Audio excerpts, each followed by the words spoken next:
What's going on, everybody? Welcome to Brutal Planet Comics. I'm your host, Trey, the Brew Daniels. Another glorious day because it's a brand new season of the Indie Corner where I sit down with everybody from the MP's community. Writers, artists, directors, producers. Doesn't matter if you're in the game, I want to talk to you.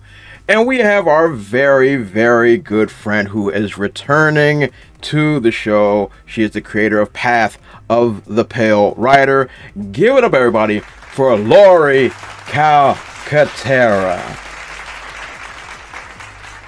That's one of the best entrances I get. That's awesome. Thank you. Thanks for having me on the show. Of course. I'm excited to be here. I'm excited to see your smiling face and talk with all your fans. Oh, you flatter me. You flatter me. But it's good to have you back on the show, Laurie. Yeah. And as we all know, all the years you've been putting in to Path of the Pale Rider, it's all coming to fruition because we have once again a brand new Kickstarter for issue number 6. It's crazy. Good grief almighty. We still got lots to do, but oh my gosh, it's incredible to be this far.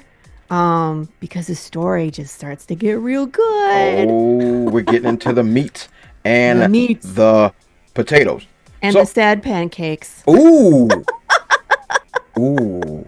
Now we're getting somewhere. You know what I mean. Ooh. Now we're getting sticky icky. I'm with that. So let's not waste too much time. Let's jump right into your Kickstarter and see what's going down.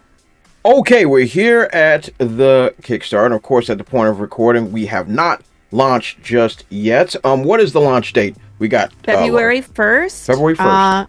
Going live February 1st. I think it's 7 p.m. Eastern time is the plan. I always do a launch party where I hang out with artists and editor and other indie friends who want to come hang out and watch me push the button. It's also a great distraction for when it all crashes and burns and all the tiers are wrong. It gives me a chance to go fix them while those guys talk. Yeah, that happens. That makes all the sense in the world. So, first and foremost, I'm loving the new cover for Path of the Pale Rider, with our main protagonist looking in the pool of blood and the mirroring and all that stuff. That looks really, really cool. So did we keep the same team this go round as well for the sequel? Well, yeah. Well, we're on our second interior artist, Gilbert Perez, which he started with issue number 5. Okay. And so issue 5, issue 6, still Gilbert. Gilbert, I think, is hooked. He's one of those that he wanted to read ahead. He read the whole first arc and he was like, "Oh man, I'm so excited." So I think Gilbert is here for the long haul. Unless something happens, knock on wood, nothing happens, but life. But he's very excited for 6, 7. Of course, I've talked about this. Issue number 7 is my absolute favorite in the first arc. So we're going to be hitting that in 2025 as well. But yeah, I mean, if you look at this cover, Gilbert really captures, just he's just defeated in this moment. Oh yeah. And the blood, the knife is super important. And if you look at the disc, so that heart monitor that Jude St. Clair is wearing, in the 3D world, it's green and his heart is beating. But if you look at his reflection in that blood pool, it's flatlined. Yeah. So, and the knife is going through it. I like that. Right into it. That points you right to that moment. So we are telling you things. Getting deep into the murky waters. I like that. That's very, very cool. So that's good. And as always, I know you got some wild add-ons as for all your Kickstarter campaigns. So what are we doing this go around? We doing booklets, we doing magnets again, we doing hot sauce. What are we doing? Well, there's always hot sauce. Since that started and it's just grown. I actually have I have a new flavor that's premiering this campaign. It's called Jack's Revenge. And so one of the things that we do during campaign, if you guys aren't familiar with me, is we do this stretch goal called the Slice and Dice, where you, the fans, get to fill out a survey. You name a fruit or vegetable, like a watermelon, a pumpkin. In this case, it was a jackfruit. We name it, and then you guys get to pick out a weapon of destruction, and I destroy it. on my podcast, the Tuesday Morning Brew. So this jackfruit was named Jack the Ripper, and the people voted on a two-handed axe. And so I disassembled Jack the Ripper and also the stool he was sitting on. Like that just went. I mean, there was no saving it. But I was able to make some hot sauce from Jack the Ripper, and this is his revenge. So there will be 6 bottles only available from, because it is the actual jackfruit that we destroyed together. But I don't know. I wasn't planning on making this like in the rotation, but it's so good.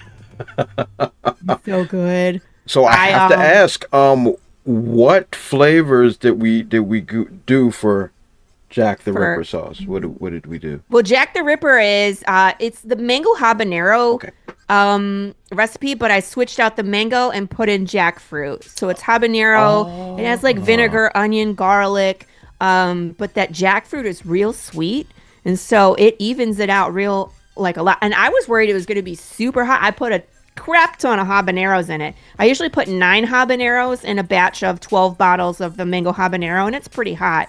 I put 15 and got 8 bottles. So I was like, this is going to be like so hot I won't be able to eat it. But we test. I let 2 people have a bottle, one beta test, another beta test. It's not hot. It's delicious though.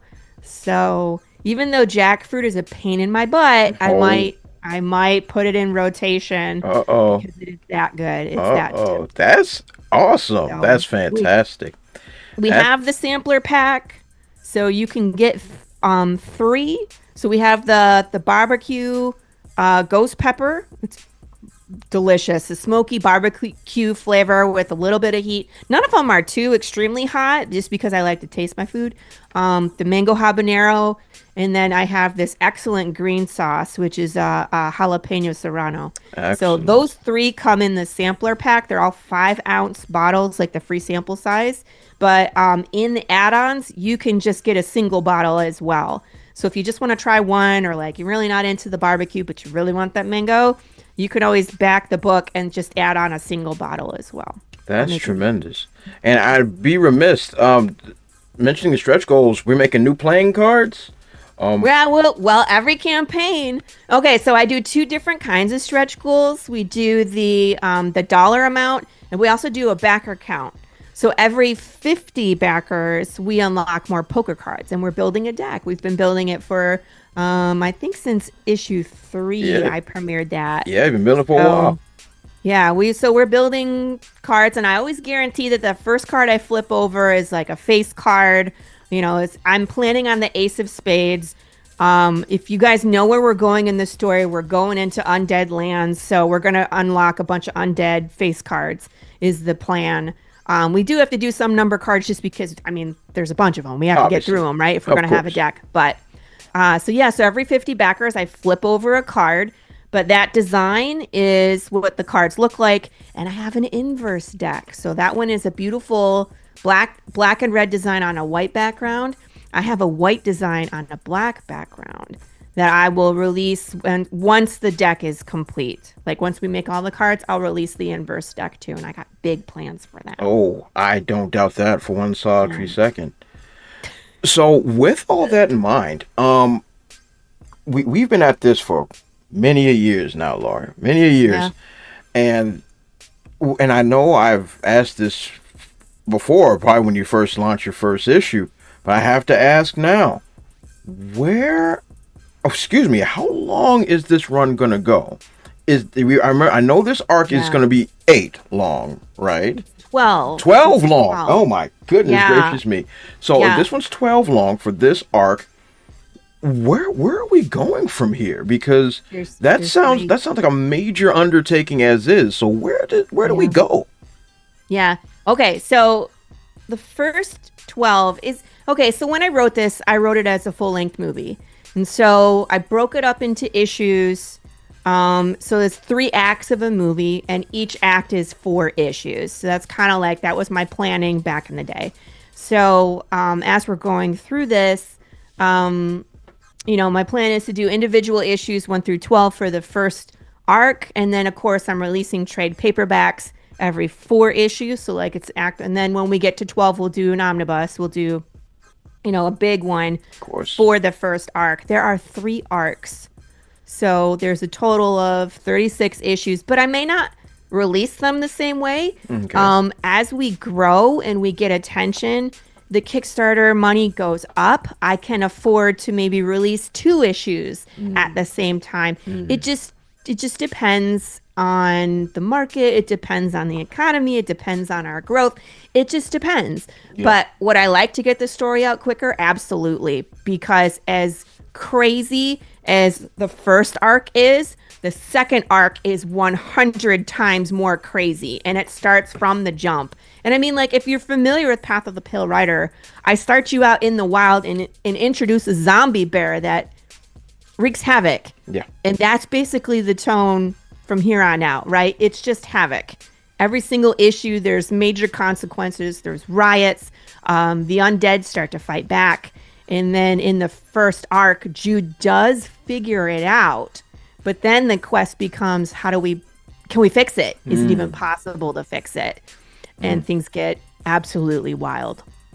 Well, that is something else. That's something else and a half. And reason I ask you that is because we've been in the game a long time, and a lot of things have changed in a very short period of time. Yeah. And I even find myself changing up my model for my upcoming arcs that I'm getting produced as we speak.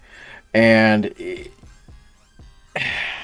the game is always a cruel mistress, but we still come back to her anyway, so it's always something interesting, and seeing how you guys have overcome, grow, and accomplish so much in considerably a short period of time, all things considered, with all the things that you guys are putting together.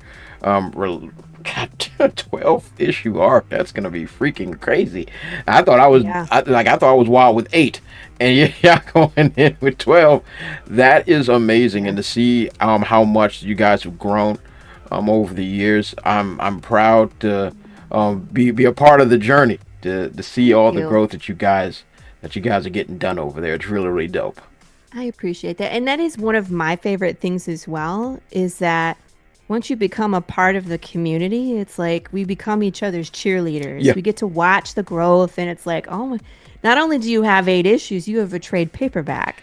And I watched you go through that before I did mine, and I learned from you, right? And that's the whole point of this, is not only can we rah-rah and how can I help and let me promo and come on my show too, but it's like, what was your experience, and what are the things that you recommend for me when I get to that part of my journey? So we really do lift each other up, and it is my favorite part to watch everybody kind of grow and go through things. And you're right. It's like the game is a cruel mistress, but you have to be willing to change your method, and you have to be willing to take constructive criticism and grow.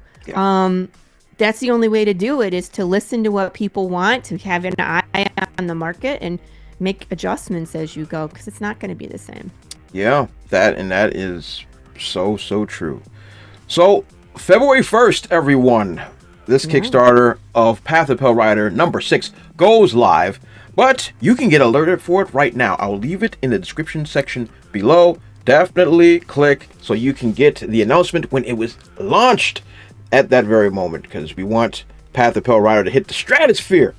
So we want to see all those great things. So Laurie, as always, I love having you on the show. I love having you here. I love me and you going back and forth. It's great, and I'm so happy to be a part of this great journey. So where can everyone else find you outside of your Kickstarter? Oh, I'm all over the place. It's like, if you want to get more Laurie Calcaterra, I'm on all the socials: Facebook, Instagram, Threads, X. The only thing I haven't started is a Blue Sky yet, but I'm planning. I don't know what that is. It's a new one. Everybody is over there because, the world is on fire. I'm also on TikTok. I do lots of things. I rebind books. I bake bread. I make ceramic things like Path of the Pale Rider mugs. Nice. All cool stuff that's going to end up on the Kickstarter in some way, shape, or form. So you can see all those on my TikToks and Reels and Shorts and whatever.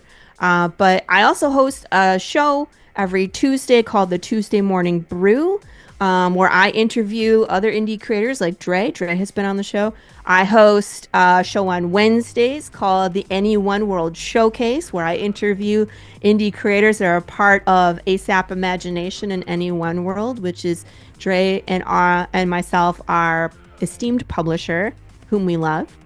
And then I also host another show that is an intentional dumpster fire called Killer Karen, where I put on a blonde wig and I verbally assault my guest every other week. That one, be prepared.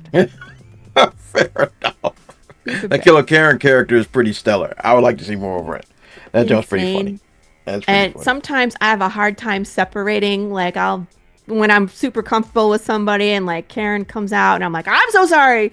I did not mean to say that. Like, gotta stop Karen from coming out. So, oh Lord Jesus. So everybody, that there's Laurie Calcaterra. Be sure to follow her on all her social media platforms. I'll put them in the description section below, and support Path of the Pale Rider. And who am I? I'm Dre the Brew Daniels. Follow me on all my dope social media platforms as well and put them right under my face. They're not there yet, but they will be. And, of course, since it is my show, check out Trouble the Rhythm Within. I will leave a link to that in the description section below, my graphic novel. It is still available in multiple locations, so definitely check that out as well. So, everybody, this has been another fantastic show. This has been the Indie Corner. You have been fantastic, and I'll catch you all next time.